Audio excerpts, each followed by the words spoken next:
I just need to ask you this question that everybody's trying to grapple with. First to you, Prime Minister Marin, what do you say about Europe being slapped with these huge tariffs? And what do you think is going to be the result?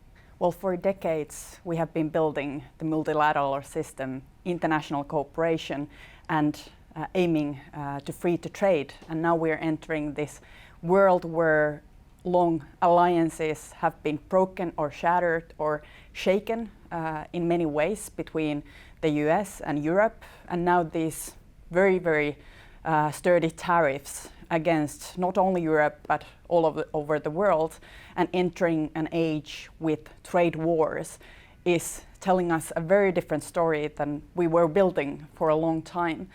From European perspective, I would say it would be very important to stay united. I think that European Union countries are now discussing together how to encounter these tariffs, what will be the measures that Europe as a whole will take. And I think there will be a lot of discussions. Do we want to go to this path that Trump has chosen, or would there be some other response to this? I think that it would be very wise to also see a couple of days how things will evolve and then make joint common decisions at European level and not by nation to nation. That I think that Trump also aims to have bilateral negotiations, not to negotiate with the whole EU. Yeah, so it's a bit of a divide and conquer.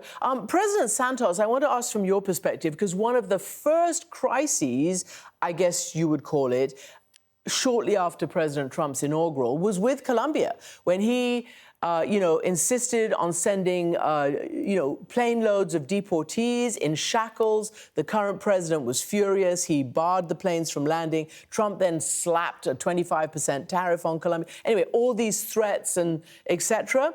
And then your president kind of walked the situation back, and these tariffs were not put on. So from that perspective, as the Colombian president, former, what do you think your country and the Americas have learned about President Trump, and how do you advise dealing with it? Well, that incident with the Colombian president showed us that that is not the way to deal with Trump or with any president. They started insulting each other, and then they used the methods that should be used from the beginning, which is diplomacy, private diplomacy, and dialogue. That is the way to settle things, to improve relations, not by using the tweet and insulting each other. That is the first lesson that we learned from that incident. And in general, I had the opportunity of being president with President Trump almost for 2 years. And we used private diplomacy to settle the disagreements that we had. And I think this is the way that should be done. And what we need right now in the world is more dialogue, more cooperation. The tariffs, there is Latin America for 30 years did what exactly Trump announced, which is the so-called import substitution policy that was led by an Argentinian economist called Raúl Prebisch. And that was a complete failure. That's why back in the early 90s, all of Latin America was very engaged in negotiating the creation of the World Trade Organization, because the import substitution policy was a failure. We have existential threats that are increasing. The doomsday clock showed us how we have been getting closer and closer to doomsday, and we need to cooperate. And cooperation is based on trust and on constructive dialogue, and that is what we need right now. So, because you bring that up, you are in New York to give an address to the United Nations on that kind of issue, on dialogue, on peace, on conflict resolution.